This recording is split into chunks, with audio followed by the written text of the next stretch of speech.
pilots. Can you fly this plane and land it? Surely you can't be serious. I am serious. And don't call me Shirley. Not that long ago, I was talking to Joe Corallo. We were talking about, I think it was Iron Man, and we jokingly said, it's time for them to bring back Heroes Reborn.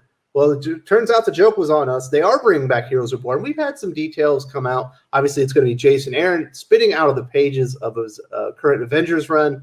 He's been kind of leading up to this, but we have some more details. In fact, there's going to be a new, it's Young Squadron, but it's going to be kind of an offshoot of Squadron Supreme. Or it's going to have Girl Power, a.k.a. Kamala Khan. We're going to have a new Falcon that is Miles Morales. We also have Nova is going to be playing a new character. We've also got a new X-Men series that's going to be spinning out of that as well. So it is not going to be just a contained, 4-issue event series coming out weekly. We're going to have some tie-ins and other things coming along with it. Obviously, here to talk with me about that is independent comic writer, independent editor, award-winning editor, Joe Corallo. How are you?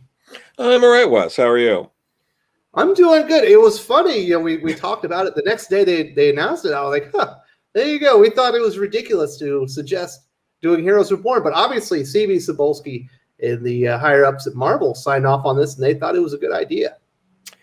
Yeah, I can't imagine why, and I'm not being sarcastic. I can't imagine why you would do this. It's to one of the most just infamous events. It's just reviled by so many people, and it's okay, all right. So what I find interesting is, obviously Kamala Khan, they have her earmarked to be a big thing in the Marvel Comics universe.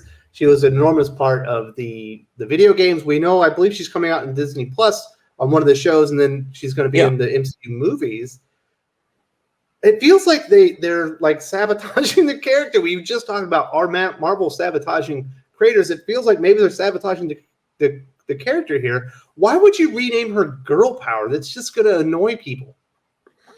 I don't know. I guess maybe it was a riff on Power Girl, because a lot of these characters are kind of DC knockoffs with the Squadron Supreme. It's supposed to be a riff on Power Princess, one of the original members of Squadron Supreme, I guess. Yeah, I don't think it's a good name. I don't think any of this is good. I mean, we're still going through Outlawed. It's Champions is now Outlawed, and also the Heroes Reborn. There's too many things happening at the same time. I mean, I'm still getting over, Ten of Swords fatigue. We're in the middle of King in Black. We also got the Phoenix Saga tournament. We just had Last Remains in Spider-Man. Yeah, and Empire was not that long ago. It's way too much. Way too much. We just had the X-election or X-lection, and we're going to have the gala in June. There's just way too much going on. You have, now Heroes Reborn on top of all of that, which, again, is it seems to have nothing to do with the original Heroes Reborn. But at the same time, it's we've seen all this before. We've seen they did this kind of stuff with Thunderbolts, where it was villains being heroes, and the heroes had to eventually stop them. DC has done this many times with their multiverse and Crime Syndicate and Earth 3 and stuff like that. So Age of Apocalypse was kind of the similar thing, obviously in the X-Men universe, where you go into a dystopian future and the heroes are all gone and everything has changed. Yeah, and there was a discrepancy in some of the articles versus the trailer, where the trailer is narrated by Blade, talking about how all the Avengers are gone. In the trailer, they say Captain America died during World War II. But in the write-ups, Captain America is still frozen. So that makes me think, is it possible that they accidentally spoiled a plot point, and that maybe Captain America is frozen somewhere, and this is they're able to unfreeze Cap? It's is that going to happen, or is that just incompetence? I don't know. It is quite confusing. I don't understand exactly the purpose. Now, when we're talking about one of the first series that we know, like we were talking about Young Squadron, that's going to be from Jim Zub. Yeah. I guess it's a mashup of Champions and Squadron Supreme. Mm-hmm. We've got Kamala Khan, Girl Power, obviously taking over for the Power Princess. We have Miles Morales being Falcon. I guess he's the Nighthawk character. And then we have Nova, and he's essentially going to be the new Dr. Spectrum. I don't get imagine it. this is the first of many tie-ins, but I don't understand the purpose of this. Is it just to waste trees on comics that no one's going to read? No one's asking for this. They can't sell Champions as it is. But also, just logically, it's like, so the characters who are the original Avengers don't exist, and it's the Squadron Supreme who are here now.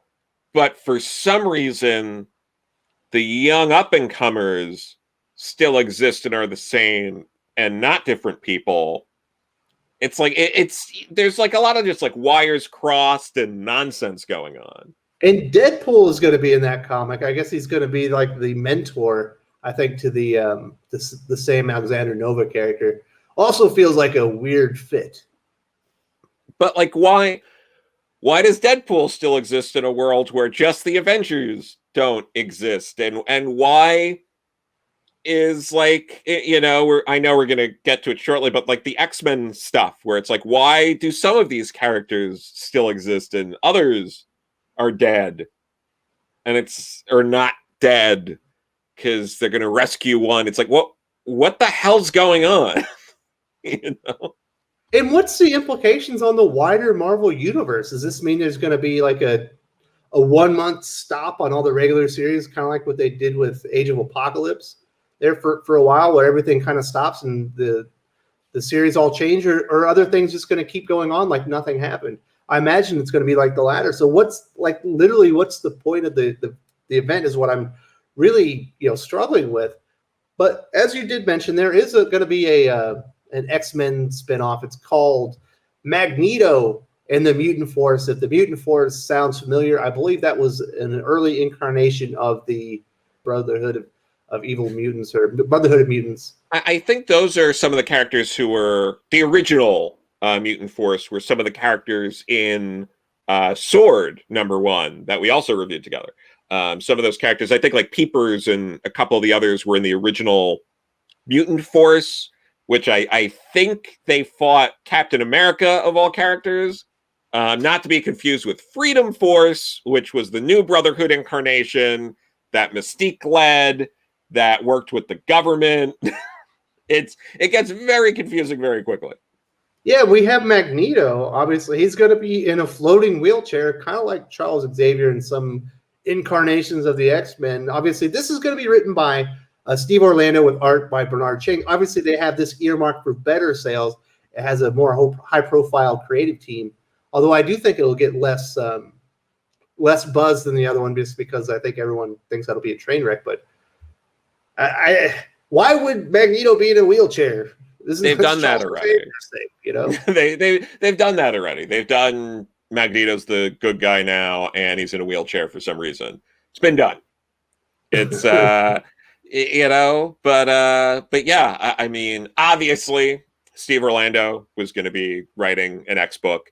When he came over to Marvel, the only thing they were really pushing was the Man-Thing book at first. But I think anyone with half a brain who's ever known Steve or read his work knew he was going to end up on an X book. I imagine this is probably the start of him working more in the X office. He might be in the X Slack group now. Maybe made the cut to be in the X Gala or the Hellfire Gala or whatever the hell. So we'll see. Wasn't Bernard Chang supposed to be the artist on Children of the Atom? Yeah, and he's still, I think, solicited as the artist for the first issue. There was such a long gap between the initial this coming out and that it's possible that was already, or most of it already be done. Yeah, I think Children of the Atom was supposed to come out, was it a year ago now? So like, it's very possible that's just been in the can, and he got to work on this, a few months ago.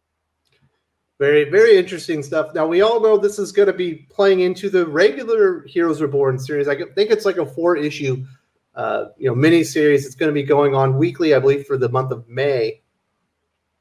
You're expecting more titles to be tied in with this, right? Like, I'm expecting at least 6 more. I would think a lot of things are going to tie in, and probably some unexpected things. I mean, I don't think anyone, when they started reading like King in Black, were like, "Oh, I'm expecting a Captain America tie-in to this event," So I imagine there's going to be some very bizarre tie-ins, to this. But like, ultimately, though, what's it all for? I don't know. The status quo is changing. For Blade, we know the movie's coming out. It sounds like he's going to be the key figure that's going to be able to save all of this. But it does feel really random. We already talked about the first issue here on the channel. I don't want to rehash that, even though you and I didn't discuss it. Let's talk about these other 2 issues. We do have some descriptions. In Heroes Reborn 2, make way for the adventures of Marvel's mightiest megastar, the all-powerful Hyperion. When America's solar-powered Super Sentinel of Liberty looks to return his arch-enemy Victor Von Doom to the negative zone, mighty Hyperion must deal with the breakout of his most powerful enemies, such as Ultron, General Annihilus, and the Immortal Hulk. Plus, there's going to be a backup tale with Blade, the Earth's last living vampire. Really not excited for backup tales. Feels like DC already started this. It's already annoying. Like, does this feel like a cohesive story? Like, is it each issue going to just highlight like a new character? Yeah, I don't know. It seems like future state. It seems like we're being thrusted into this new status quo, that we're going to be taking the piece, figuring stuff out. It's a mix between future state and House of M, where Blade is the Layla Miller character who remembers things before, but also I guess maybe Deadpool does too, since he's probably going to be breaking the fourth wall in his appearance with the champion characters. It seems like a total mess. That's just, but on the bright side, Future State, I think so far, has ended up being better than what people expected. So, hey, maybe Marvel will end up creating something that will be like, you know what, this whole event's better than we thought it was going to be, because it could happen. Let's talk about the 3rd issue. This one is brace yourself for chaos magic at Mach 5. Blur, the swiftest mortal alive, must win a race through the mind-bending dread dimension in order to save his soul from the hypersonic hexes of Speedster Supreme, the Silver Witch. Obviously, that is going to be a mashup of Scarlet Witch and Quicksilver. Plus, a backup tale takes us inside the dark secrets of Ravencroft's newest inmate, the Phoenix. How is the Phoenix an inmate? Isn't the Phoenix an entity? I don't know. She's probably in the form of Thor's mom now. And I'm still upset about that. It's so stupid. But, yeah, I don't know. Thor's mother is now the Phoenix. Yeah, and then the Asylum stuff. The Asylum stuff also just makes me think DC, because DC, I think anyone in superhero stuff, when they think of an asylum, you think of Arkham Asylum. It's hard to escape that. So, it's just like, this feels like a DC event. What are I don't get it. Maybe Jason Aaron is seeing what happened, Bendis got that nice deal at DC. They picked him up, and maybe Jason Aaron's putting together an event to be like, look, I can do a DC style event. You guys should, come on, shell out and take me over there. Don't say that. All right. Finally, issue number 4, Dr. Spectrum, equipped with the cosmic might of his power prism, has become the most feared lawman in the heavens. But now the dark forces of deep space have sent the galaxy's most notorious bounty hunter to end Spectrum once and for all. That's right. Here comes Rocket Raccoon, plus in a backup tale, the all-new Starbrand finds herself in a new universe. There's no cohesive story. It's just random stuff happening. I'm telling you. It's a dartboard, and you throw the dart to see which character it's going to be. Like, who's going to be the linchpin character? Blade, sure, why not? Who's going to be in this issue? Rocket Raccoon. I mean, I was joking with Perch the other day about people fighting over getting to write like a 3-page Rocket Raccoon backup in an annual or something, and it looks like some very lucky person's going to be tackling Rocket Raccoon in this event. Sure. It's crazy. You think about the lead up. Obviously, Jason Aaron's Avengers. He introduces 10,000 BC Avengers team, and apparently Odin and Phoenix hooked up. So we've got the new reveal that Thor's mother is actually the Phoenix. And it turns out like Mephisto's behind everything, but they've introduced the Squadron Supreme with Bill Coulson. They're going to change the time to where there's. What the hell is Jason Aaron doing? I know a lot of people loved his Thor run, especially the early parts of it, but it feels like his time at Marvel Comics has absolutely fallen off the rails. Like, obviously he has ideas, but he almost feels aimless. Like, if he was going to do a major change to the origin of Thor, why didn't he do it when he wrote Thor for 8 years? No, I'm with you, and I've really enjoyed a lot of what Jason Aaron's done before. I met Jason Aaron. He signed my hardcover of X-Men Schism right here. See, I enjoy Jason Aaron. This is not a anti-Jason Aaron rant. However, what's interesting is in the write-ups, the things that Jason Aaron talks about, he's like, this started as a smaller thing, and then editors really liked it, and we made it huge. And this has been a thing that's been going on a lot at Marvel lately. So I think a lot of this falls into editorial, because we heard the same stuff about Ten of Swords. Yeah, War of the Realms. Supposed to be the end of kind of his Thor run. That was going to be a Thor-centric storyline, kind of a bigger one. It ended up being a line-wide event. Yeah, for a whole omnibus worth of War of the Realms material. And the X Office said the same thing about Ten of Swords. It was supposed to be about half the length. And Editorial made them double the size of the event and add all these other books to tie into it. So it's really, I doubt it was Jason Aaron's original idea to make it this big bloated event. And Editorial was like, hey, we could double, triple the size of this event. And Editorial keeps doing this, and it's not it's not a long-term strategy. It's going to collapse, and then that's a problem.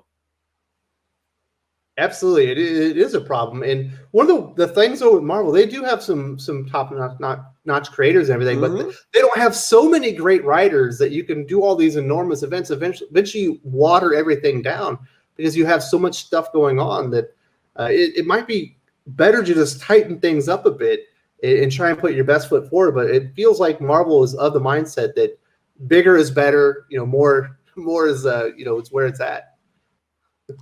I mean, no one can do this. No one can, because every 2 to 3 months, it's Jason Aaron or it's someone else who's coming out there and being like, I was asked to do this event, and now it's gigantic, and this is the greatest. This is all they let me do, anything I wanted to do, and we pulled out all the stops, and this is gonna change Marvel forever. You can't do that every 2 to 3 months. It doesn't stick. It doesn't land, and then we all have to deal with deal with everything changing for 2 months until it all changes again. It's like, I don't have it in me. I can't take it anymore. Please stop. Well, Marvel creators and editorial don't have it in them as well. There's not enough crosstalk. There's a lot of times there's continuity errors. There's too many things happening at once. Yep. For anything to be impactful. When you have 50 things happening at once, nothing is ever going to stand out as amazing until you're moving on the next thing. Obviously, King in Black, it's going well right now, but there's so much stuff going on. It kind of detracts. It should probably be even bigger.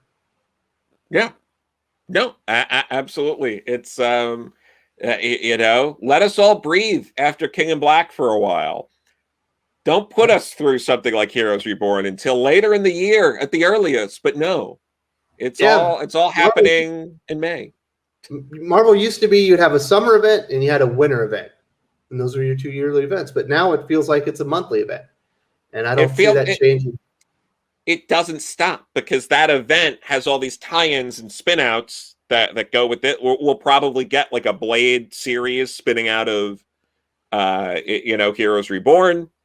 And, we're just going to start adjusting to the status quo change when it's going to change again. And it's okay. There you go. Expect more details about Heroes Reborn to be coming out. I don't think this is going to be limited to these two tie-in series to this event. I think they're trickling the information out, likely to get much bigger by the time May comes around and we get this event book. Feels like Marvel is, you can only have so many great ideas. You know what I mean? Before you start running out of them, you just regurgitate the same stuff, or you just start having bad ideas. And I think we might be getting into the bad idea stage. It seems like there's a few rooms to rent in the House of Ideas.